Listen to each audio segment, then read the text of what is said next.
Hello everybody, welcome back to Tuesday Talks with Titi. Today we're going to be talking about moving on.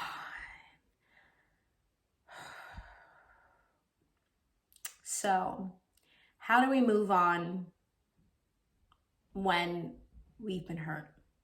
How do we move on without closure? How do we move on from all that resentment and anger with that resentment and anger? How do we move on without getting an apology? How do we move on without forgiving them? Yeah, it's possible. So I've come up with 3 effective ways that I believe is a formula for moving on from any situation. So if you like this video, please don't forget to like and subscribe. And of course, please leave a comment if you would like to discuss this further. So there are a bunch of things I've been moving on from recently over the past few years. There was a romantic relationship I was involved in recently that I had to maneuver. And then there was this friendship that I had in high school that really traumatized me and changed the way that I looked at people. And then there's little things that kind of have made me resent my parents a little bit. I don't know about you guys, but growing up, my parents were my superheroes. They could have done no wrong in my eyes. I loved them so much, and I still do. But then you grow up and you start seeing them as people with flaws and imperfections. And because of that, you may analyze bits and pieces of your childhood and realize, oh my God, that actually wasn't okay. Or I wish they did this instead of this. So I was raised in an African household. My parents are from Nigeria. And in our culture, we're taught not to question anything. Things are just the way it is. Things are the way we've been doing it for generations and generations. Like, to be honest, I've struggled with accepting that like my entire life. I don't know if it was because I grew up outside of Nigeria, or perhaps it just had to do with the person I was. I was very quiet, very like intuitive, analyzing everything. So how was I able to move from a place of feeling anger and resentment and disappointment and just all these emotions towards the people in my life who hurt me? How was I able to get from that to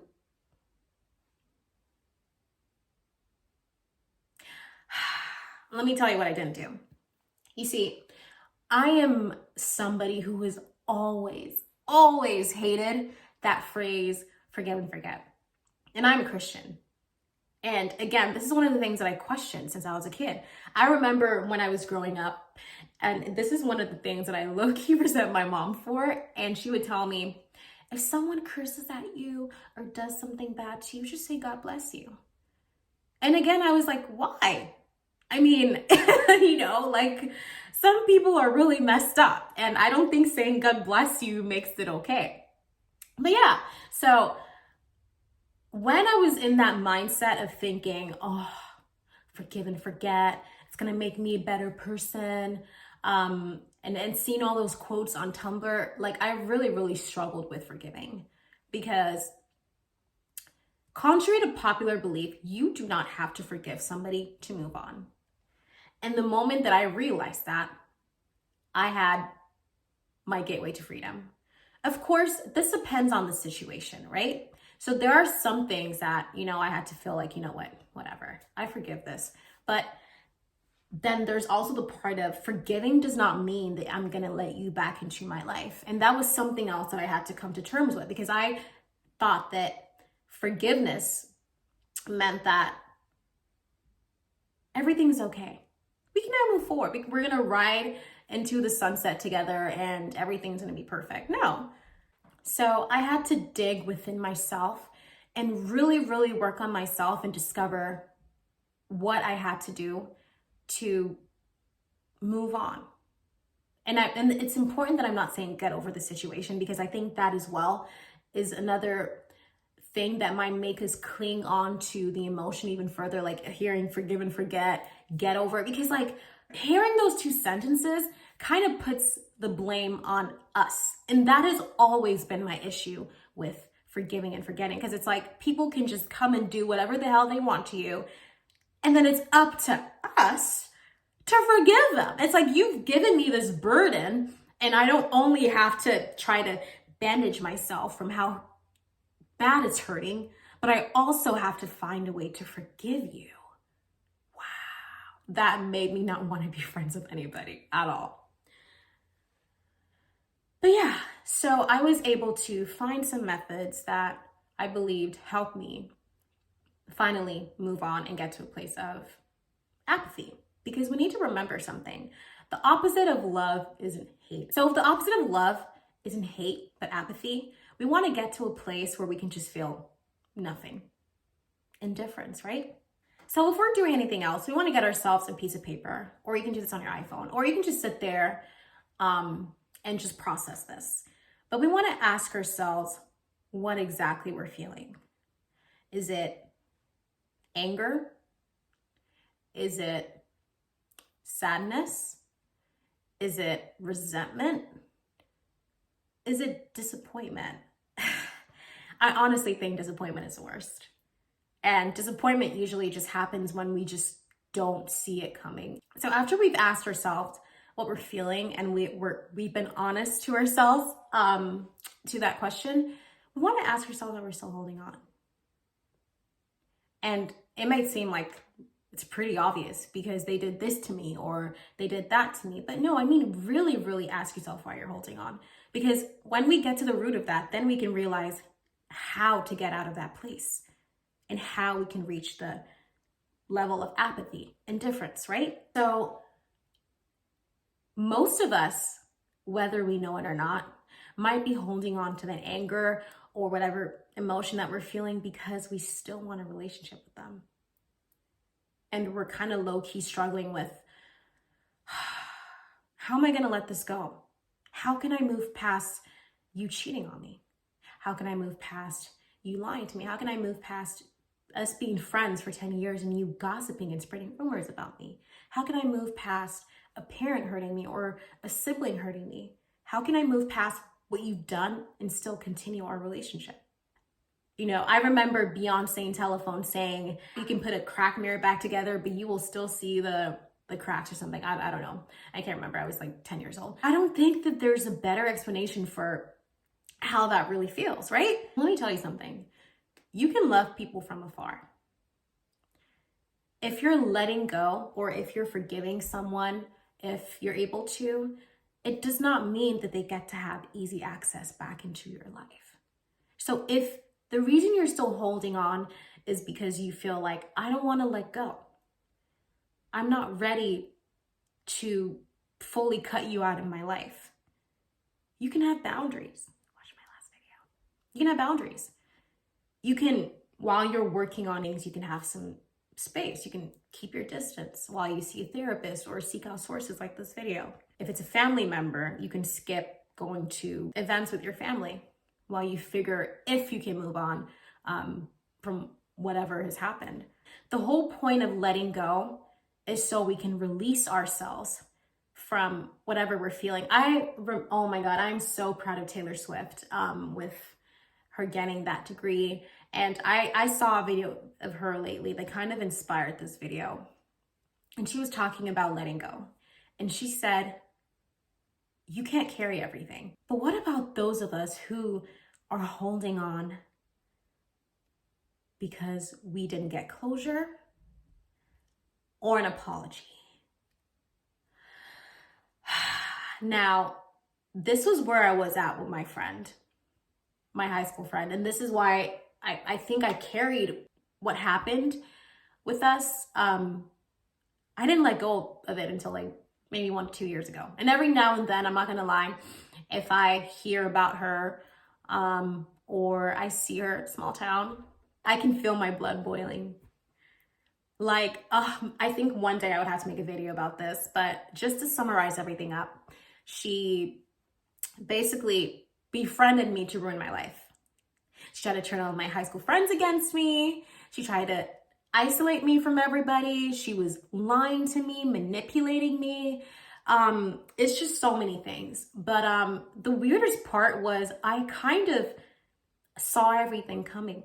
I tried to warn my friends, but they were like, no, let's give her a chance, this and that. And they're sorry, and I forgive them for it. And I love my friends, and I don't blame them at all, because whatever happened was because of her, not because of anybody else. A big reason that I couldn't move on was because she wasn't sorry. She never apologized. I never got that closure. And she didn't seem sorry. And so because of that, I held on to that anger for years. And I pushed anybody who reminded me of her, even in the slightest bit. So I remember when I was back in uni, I met this amazing girl, amazing friend, and she reminded me so much of her. And so back then, I was doing everything in our power to get her away from me. And she was doing the opposite. She wanted to be friends with me. We had so much in common. And instead of focusing on the good stuff, I was focusing on the, oh, well, you have the same hair color. You dress like her, you act like her. And so because of that, like, I was literally not having it. And I low-key became a bully. And we're going to talk about that later. And so when I realized how that anger and how that friendship impacted me, I realized I have to do something about this now. And step one of that was accepting the fact that I was not going to get an apology and that I was never going to get closure. Similarly with this guy. So how can we move on if they're not sorry? If we're not getting that conversation? And this is very popular with men. I've kind of come to realize that a lot of men don't do closure. We have no control over other people. The only person that we have control over is ourselves. So I can't expect every single relationship I have to go well. It doesn't mean that I'm going to suddenly assume that everyone's going to hurt me, because that will take us down a completely different path. But it also means that I kind of lower my expectations about people, right? So walking into the next relationship, I'm going to take stuff that I've learned from this relationship and realize if I'm seeing these signs, it's probably not going to end well. That's one aspect of moving on, making sure we don't get in the same situation, right? And then there's also realizing that life is a journey. No journey is smooth. Things don't always go the way that we expect and the way that we plan. And we know this stuff. That's the funny thing. We know it. And so I remember, again, being on that journey and watching videos, and they were telling me stuff like this, and I would just get upset. Like, well, that doesn't mean someone should do this. Well, again, we have no control over what other people are going to do to us. And expecting that everyone's going to treat you the way that you are going to treat them you're just setting yourself up for disappointment. So when we're able to accept that some people will hurt us and not be sorry, and that we're not always going to get closure, when we have that mindset going into new relationships, if something bad happens, I'm not saying it's going to be easy and you're going to get over the person and the friendship and the relationship in like 2 minutes, but it does make things a little bit easier. And it kind of did in this situation. So I had to come to terms with the fact that I was not going to get that apology. And with this guy, that I wasn't going to get that closure. And again, this is so unfair, because like I said earlier, it's crazy. Like, people just come and then they hurt us and then we have to pick ourselves back up. But then that's life, baby. That's life. Like, we will always have hurdles to overcome in life. No one is going to have a smooth life. Not even Elon Musk. I'm not saying that I support the rich. It's eat the rich forever. But he probably has his problems. It might look like nothing to us, but there's nobody on this earth right now who is just smooth sailing to life. And it's funny, because the moment you think that you're just smooth sailing to life, that's when the storm comes. Now that we've realized we may not be getting that apology because they're not sorry, or they're prideful, whatever, we don't care. How can we move on without forgiveness or closure? Or how can we just move on with everything that we're feeling? I want you to ask yourself the story you're telling yourself. And this is so important. When I was healing from these situations, I was obviously the victim. I mean, if you're here watching this video, you are the victim, right? You're the one who's been hurt. But you know something? Victim mentality is probably one of the worst things you could have. I love watching crime documentaries and true crime. I was watching the series I'm a Killer on Netflix, and something that was common in every single story was I had a hard life. I had a hard childhood. I was bullied. My parents used to beat the crap out of me. Blah, blah, blah. No one liked to play with me. Blah, blah, blah. They all felt like victims. And because they were in that mindset, they felt compelled to do whatever it landed them in prison. And I can relate to this on some level. I did not kill anybody, of course, but back when I was in high school, earlier in my life, when I was in elementary school, I used to get really badly bullied. And so moving into a new environment, I took that fear with me. And because I was so upset at the fact that I let myself get picked on when I was young, and because back then that's the story I was telling myself. I'm never gonna let people talk to me like that again. I'm never gonna let people push me around. I'm never gonna let people boss me around. Seems fine, right? There's nothing wrong with that mindset, but because I was in a place of victim mentality, I became a bully. In the sense that if I felt like anybody was trying to attack me in any sort of way, I would not have it. And it wasn't necessary, because sometimes I was projecting most of the time, I was projecting my feelings onto others. I thought everybody was trying to attack me. And I saw nothing wrong with the way that I was behaving, because I felt like I'm the victim. I was bullied right before I came here. So if I think that you're trying to attack me and then I attack you and I attack your character, then I must be right? This affected my life so bad that my friendships were struggling, because my friends were walking on eggshells around me. And I just bless my bestest friend in the world who was able to tell me to get my shit together. And I started seeing a therapist, and I was able to bring these things to light and start working on them. So what story are you telling yourself? You do not have to be the victim. Even though you are the victim, we can take our power back. Are you telling yourself, he cheated on me because I'm worthless, because I'm ugly? My family did this to me because they don't love me. Nobody loves me. I can never, and I will never find someone to love me because I'm unlovable. What story are you telling yourself? I remember, again, back with this guy, apart from my intuition telling me he was not the one for me, the moment when the big finale of things happened and I told my family and friends, everyone said the same thing. And I'm a believer, so I felt like that was God speaking to me. He was like, if you're not going to listen in here when I tell you, I'm going to get everyone else to tell you too. But everyone would tell me the same thing. He's just not the one for you. And I remember that making it harder for me to move on, because I wanted him to be the one for me. Again, we had such a great connection. We had such great chemistry. I hadn't felt that with anyone else. And I felt like if it had taken me this long to get this, how long is it going to take for me to get the next one? Like, seriously, like, Lord. So the story I was telling myself was I was never going to find that anywhere else. When in reality, the story I should have been telling myself was this guy is a liar. He's a manipulator. He is dishonest. And he is not the one for me.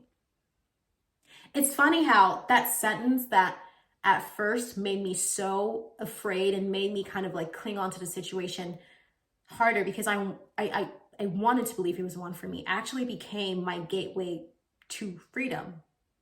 Because one day I was like, he's not the one for me. Thank God. Because I would never move past what you just did to me. The way that you just hurt me, I would not want someone who likes me and loves me and wants to be with me to treat me this way. And I'm so happy that you're not the one for me. So what does this mean? We need to rewrite our story. We don't have to be the victim. Yes, I know, they did this to you. They did that to you. We can take our power back. Oh, He cheated on me because I'm unlovable. No, he cheated on me because he's an asshole and he's gonna get what's coming to him, and the next girl will have to deal with that. He cheated on me because he's not the one for me, and this was my gateway to freedom, and now I am closer to finding the person who will love the heck out of me. Everybody leaves me because I'm unlovable. What about the people who are meant for me will stay, and they're on their way? We don't have to be in that place where the person left us. I remember seeing this quote that said, and my mom is a big believer saying this, but it's like, holding a grudge is like drinking poison and expecting it to hurt the other person. And at first I was like, lol. But it's actually so true. If you think about it, your anger, your resentment, your feelings towards them are only in your head. It's not affecting them. It's not affecting their bad. One of the worst things ever, and why I have to tell myself you need to move on, is because I assumed that karma was going to get the people who wronged me. I somehow thought that if I was angry, I don't know, it's crazy. You think that just because someone hurt you and you're upset and you think it's messed up and your friends and family agree, then they're a bad person and karma's gonna get them. You know, I actually think karma is not that big of a B word. Sometimes part of the story we're telling ourselves is, or part of the reason we're struggling to move on is because we're trying to do are they a good person or a bad person? Contrary to popular belief, just because someone hurt you does not make them a bad person. I know. Obviously, it depends on what they've done to you. You've probably hurt other people. In our life and in life, there are people that we care a lot about and we will not risk anything for those relationships. And there are some people where we're just like, it's a sad reality. But once you're able to accept these things and realize that that's just life, as messed up and unfair as it is, it's just life. Then we can rewrite our story. Then we can keep going. If I'm going to stay in that place of, this is unfair, I'm honestly my life will be so tough. Think about it this way. We're all going to die. Now imagine if I sat in my room crying my eyes out saying, oh my gosh, what's the point of living my life? We're all going to die. There's no point. Or I said, you know what? We're all going to die, but I'm going to live the best damn life anyone has ever lived. I'm going to live my life the way that I want it. I'm going to do everything I've ever wanted to do. So when I finally go, I can be fulfilled. If we can do this with something as simple as that, how much more our relationships with people? Just because I said they're not a bad person doesn't mean that I'm saying that they're good people and what they did was fine. That's not the point. We're not doing this for them. We're choosing to leave that in the past. We're doing this for ourselves because, like Taylor Swift said, you can't carry everything. I believe they compare our brain to a computer. If you weren't friends with someone, or you just broke up with someone, or you're cutting someone out of your life, what is one of the first things you do? You delete memories of them from your phone, from your laptop. You free up space. You make space for new friendships, new pictures, new memories with the people that you have in your life or the people that are coming, right? So if we can do that with our telephones and our Facebook and our Instagram, why can't we do that with our life? Why can't we do that in here? Life will throw things at us from time to time. People will hurt us. Sometimes we'll see it coming, sometimes we won't. But what we shouldn't do to ourselves is spend too long mourning those relationships and holding on to that pain and that anger. I'm not saying that after this video, it's all gonna leave. But after this video, you know a lot more, you know better. Then you can get on the path of getting to apathy, indifference. It doesn't mean that we're gonna let them back to our lives. It doesn't mean that if they come up to me for small talk, I'm gonna respond. No. It doesn't mean that we're gonna ride off into the sunset together. It just means I get to live a lighter life. I'm making room for better things in my life. If you like this video, please like and subscribe, and feel free to leave a comment if you would like to discuss this further, or if you have any thoughts or questions. You can find me on Instagram or you can email me. Bye for now.